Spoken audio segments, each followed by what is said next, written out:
Genesis 3. The man and woman sin. The serpent was the shrewdest of all the wild animals the Lord God has made.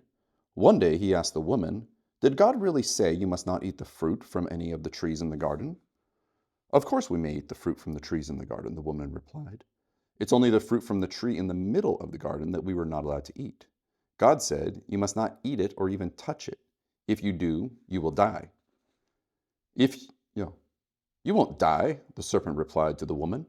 "God knows that your eyes will be opened as soon as you eat it, and you will be like God, knowing both good and evil." The woman was convinced. She saw that the tree was beautiful and its fruit looked delicious, and she wanted the wisdom it would give her. So she took some of the fruit and ate it. Then she gave some to her husband, who was with her, and he ate it too.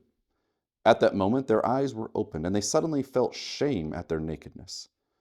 So they sewed fig leaves together to cover themselves. When the cool evening breezes were blowing, the man and his wife heard the Lord God walking in the garden. So they hid from the Lord among the trees. Then the Lord called to the man, "Where are you?" He replied, "I heard you walking in the garden, so I hid. I was afraid because I was naked." "Who told you that you were naked?" the Lord God asked. "Have you eaten from the tree whose fruit I commanded you not to eat?" The man replied, "It was the woman you gave me who gave me the fruit, and I ate it." Then the Lord asked the woman, "What have you done?" "The serpent deceived me," she said. "That's why I ate it." Then the Lord God said to the serpent, "Because you have done this, you are cursed more than all animals, domestic and wild.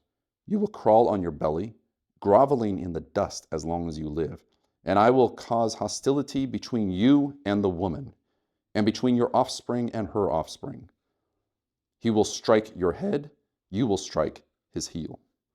Then he said to the woman, "I will sharpen the pain of your pregnancy, and in pain you will give birth, and you will desire to control your husband, but he will rule over you." And to the man he said, "Since you listened to your wife and ate from the tree, whose fruit I commanded you not to eat, the ground is cursed because of you. All your life you will struggle to scratch a living from it. It will grow thorns and thistles for you, though you will eat of its grains. By the sweat of your brow you will have food to eat, until you return to the ground from which you were made. For you were made from dust, and to dust you will return." Paradise Lost, God's Judgment. Then the man, Adam, named his wife Eve, because she would be the mother of all who live. And the Lord God made clothing from animal skins for Adam and his wife. Then the Lord God said, "Look, the human beings have become more like..." Then the Lord said, "Look, the human beings have become like us, knowing both good and evil. What if they reach out, take the fruit from the tree of life, and eat it? Then they will live forever." So the Lord God banished them from the Garden of Eden, and he sent Adam out to cultivate the ground from which he had been made.